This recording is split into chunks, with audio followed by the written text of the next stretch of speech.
ఓం సమర్థ సద్గురు సాయినాథ్ మహారాజ్కి జై. ఓం సాయిరామ్. మన బాబా కుటుంబ సభ్యులందరికీ నమస్తే అండి. మీ అందరిపైన షిరిడీ సాయినాథుని ఆశీస్సులు ఉండాలని, మీరు ఎప్పుడు సంతోషంగా ఉండాలని మనస్ఫూర్తిగా ఆ బాబా గారిని కోరుకుంటున్నాను. ఫ్రెండ్స్, చిన్న రిక్వెస్ట్ అండి, బాబా గారు అంటే ఇష్టమున్న ప్రతి ఒక్కరూ కూడా బాబా గారి కోసం ఒక చిన్న లైక్ అయితే ఇవ్వండి. అలాగే మీకు ఎటువంటి కష్టాలు సమస్యలు ఉన్నా సరే ఒక్కసారి గురువు గారిని కాంటాక్ట్ అవ్వండి. ఎందుకంటే ఈ గురువుగారు అంజనం వేసి ఏ సమస్యకైనా 24 గంటల్లో పరిష్కారం అందిస్తారండి. శ్రీ షిరిడీ సాయిబాబా ఆశీస్సులతోటి గురూజీ సుబ్రహ్మణ్యం రాజు గారు జ్యోతిషం చెప్తారు. ఫోన్ నెంబర్ వచ్చేసి 9908224144. మీ సమస్య ఏదైనా కావచ్చు. భార్యాభర్తల మధ్య సమస్యలు, ప్రేమ సమస్యలు, సంతాన సమస్యలు, విద్య, ఉద్యోగం, వ్యాపారం, స్త్రీ పురుష వశీకరణ 100% చేయబడును. మీరైతే ఒక్కసారి నమ్మకంతో ఈ గురువు గారిని కాంటాక్ట్ అవ్వండి. ఎన్నో సంవత్సరాల అనుభవం ఉన్న దైవిక శక్తి కలిగినటువంటి గురువుగారండి. మన సబ్స్క్రైబర్స్లో ఒకరైతే కామెంట్ చేశారండి, వారికైతే చాలా ఆర్థిక ఇబ్బందులు అయితే ఉంటున్నాయంటండి. అంటే ఎంత సంపాదించినా సరే మంచినీళ్ళ ఖర్చు అయిపోతున్నాయంట. కష్టమంతా కూడా బూడిదలో పోసిన పన్నీర్లా అయిపోతుందంట.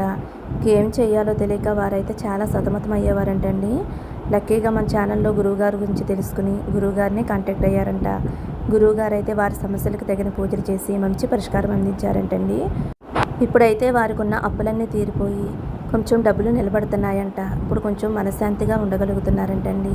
ఎందుకంటే డబ్బు ఉంటేనే కదండి మనశ్శాంతి ఉంటుంది, లేకపోతే ఇంట్లో ఏవో ఒకటి గొడవలు వచ్చేస్తాయి.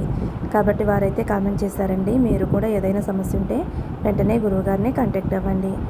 మన బాబాగారి సందేశం. మన బాబాగారు ఏమంటున్నారంటే, తల్లి, అస్సలు సమయం లేదు. నీ తలరాతలో ఏముందో తెలుసుకోవాలి అంటే వెంటనే వీటిలో ఒక కలశాన్ని అయితే తాకమ్మా అని అయితే మన బాబాగారు అంటున్నారండి.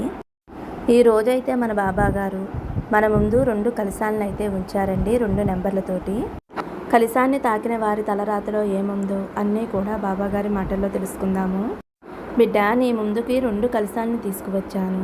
నీకు నచ్చిన, నీకు లక్కీ నెంబర్ ఉన్నా నీ జీవితం ఎలా ఉంటుంది, నీ జీవితంలో జరగబోయే అద్భుతాలు ఏమిటి, నీ జీవితంలో జరగబోయే నష్టాలేమిటి, కష్టాలేమిటి, నీ తలరాతలో ఏమి రాసి ఉంది, నీ భాగ్యంలో ఏమి ఉంది, నీకు పట్టబోయే అదృష్టం ఎలా ఉందో ఇప్పుడే చెబుతానమ్మా. అలాగే నువ్వు చేస్తున్న తప్పులేమిటో, ఒప్పులేమిటో, నీ జీవితంలో జరగబోయే అద్భుతాలు ఏమిటో, నష్టాలేమిటి, లాభాలేమిటి, ఇలా ప్రతి ఒక్కటి కూడా నేను చెబుతాను. ఈ రెండిటిలో ఒకటి తాకమ్మా. నువ్వు కొనసాగిస్తున్న బంధం అస్సలు మంచిది కాదమ్మా, చాలా తప్పు. దానివల్ల నీకు ప్రాణహాని, ధనహాని కూడా ఉందమ్మా. ఇక నువ్వు చేస్తున్న సహాయం కూడా పక్కదారి పడుతుంది. నువ్వు ఎప్పుడూ కూడా అడుగుతావు కదా, బాబా నా తలరాతలో ఏముంది ఒక్కసారి చెప్పండి అని అడుగుతావు కదా. అందుకే ఈరోజు నీతో చెప్పాలి అని వచ్చానమ్మా. నన్ను నమ్మి ఎవరైతే నా మీద నమ్మకంతో ఉంటారో వారి జీవితంలో ఏం జరగబోతుందో అంతా కూడా నేను చెబుతాను.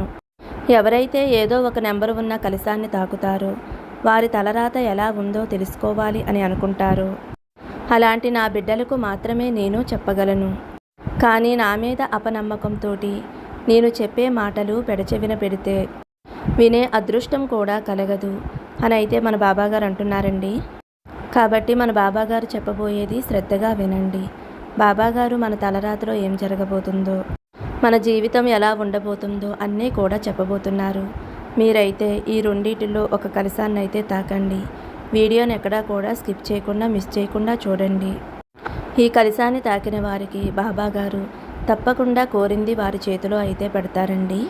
ఇంకా మన బాబాగారు ఏమంటున్నారంటే, బిడ్డ, నా మీద నమ్మకం ఉంటే, నా మీద విశ్వాసం ఉంటే ఈ రెండిటిలో ఒక కలశాన్ని తాకు. అపనమ్మకంతో అస్సలు తాకవద్దమ్మా.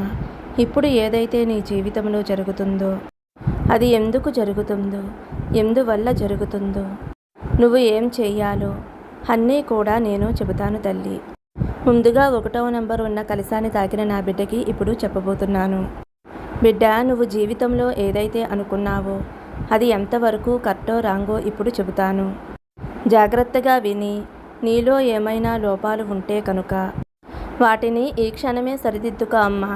నీ బాబాని ఏమి అడగాలి అని అనుకుంటున్నావో, అసలు నీ సమస్యలు ఏమిటో, నీ కోసం నువ్వు ఏమి తెలుసుకోవాలి అని అనుకుంటున్నావో అవన్నీ కూడా తెలుసుకో అమ్మా. నీ తలరాత ఎలా ఉండబోతుందో కూడా చెబుతాను. ఇప్పుడు నీకోసమే చెబుతున్నానమ్మా. నేను చెప్పేది శ్రద్ధగా విను తల్లి. నువ్వు ఎవరినైతే ప్రేమించావో వారిలో చాలా సమస్యలు, చాలా ప్రాబ్లమ్స్ అయితే కనిపిస్తున్నాయి. చూడు తల్లి, ఏమీ అర్థం కాని స్థితిలో ఇప్పుడు నువ్వు ఉన్నావు కదా. నీ మనసులో ఉంది ఇదే కదా, కానీ నీ సమయం ఇంకోలా చూపెడుతుంది. చాలా చాలా ఇబ్బందులైతే కనిపిస్తున్నాయి. ఎవరితోనూ చెప్పుకోలేకపోతున్నావు కదా. వృత్తిపరంగా అంటే కెరియర్ పరంగా చాలా మంచిగా ఉన్నావు. నువ్వు ఏ విధంగా ప్లాన్ చేసుకున్నావో అంతా కూడా అదే విధంగా ఉన్నాయి. ఇక ఇప్పుడు నీ జీవితంలో ఏవైతే జరుగుతున్నాయో అవన్నీ కూడా మెల్లమెల్లగా సర్దుకుంటాయి అని నీకు కూడా తెలుసు కదమ్మా. ఇక కుటుంబంలో అంతా కూడా బాగానే ఉందమ్మా. అలాగే ఇంట్లో ఎవరైనా సరే చిన్న చిన్న ఆరోగ్య సమస్యలతో బాధపడుతూ ఉండవచ్చు. ఇక దీంట్లో మీరు బాధపడవలసింది ఏమీ లేదమ్మా. ప్రతి వ్యక్తికి కూడా ఏవో ఒక చిన్న చిన్న అనారోగ్య సమస్యలు అనేవి ఉంటాయి. ఇక అతి త్వరలోనే నీకున్న అన్ని ఇబ్బందుల నుండి కూడా బయటపడబోతున్నావు. చాలా రిలీఫ్ పొందబోతున్నావు. ఇక్కడ అన్నిటికంటే కూడా పెద్ద సమస్య ఏమిటి అంటే నీ పర్సనల్ లైఫ్లోనే కనిపిస్తుందమ్మా. ఇప్పుడు నువ్వు ఏదైతే చేస్తున్నావో, ఎవరికైతే సహాయం చేశావో అలాంటి వారికి నువ్వు చేసి ఉండకూడదు, ఇచ్చి ఉండకూడదు. ఇక్కడ నీదే తప్పు కనిపిస్తుంది. నువ్వు ఎవరికైతే సహాయం చేశావో, ఎవరైతే నీకు సరైన వారు కాదో, నీ వాళ్ళందరూ కూడా ఎప్పుడూ చెబుతూ ఉన్నారు వారితో స్నేహాన్ని చేయవద్దు అని. వారితో ఎప్పుడైనా సంబంధాలు పెట్టుకున్నావా? పెట్టుకోవద్దు అని, అంత లోతుగా అయితే వెళ్ళవద్దు అని వారు నీతో చెప్పారు కదా. ఇక నువ్వు ఏదైతే తప్పు చేశావో వాటి పరిమాణాలన్నీ కూడా ఇప్పుడు నువ్వు చూడబోతున్నావు. ఎవరైతే వ్యక్తి నీ జీవితంలోకి వచ్చారో వారిపై నువ్వు అధికంగా నమ్మకాన్ని పెంచుకున్నావు. వారికి నువ్వు ఏదైతే ధనం ఇచ్చావో అది కూడా తప్పుదారిలోకి వెళ్ళిపోయింది. దానివల్ల నువ్వు చాలా చాలా బాధపడుతున్నావు. నిజమే కదా. కానీ ఇప్పుడు ఏమీ చేయలేం తల్లి. అన్నీ కూడా చేదాటిపోయాయి. ఇక అన్నిటికంటే మంచి విషయం ఏమిటి అంటే ఇప్పటికైనా నువ్వు కళ్ళు తెరుచుకున్నావు. నువ్వు చేసింది తప్పు అని పశ్చాత్తాపడ్డావు. ఇక నీకు మంచి గుడ్ న్యూస్ అనేది రాబోతుందమ్మా. అతి కొద్ది రోజుల్లోనే రావలసిన సమయానికి నీకు రావలసిన ధనం నీ వద్దకు రాబోతుంది. ఆ ధనం కూడా నీది కాదు, నీ కుటుంబంలోని వారిది. వారి దగ్గర తీసుకుని ధనాన్ని ఇచ్చావు. తప్పుదారిలో ఆ డబ్బుని వేరే ఒకరికి ఇచ్చావమ్మా.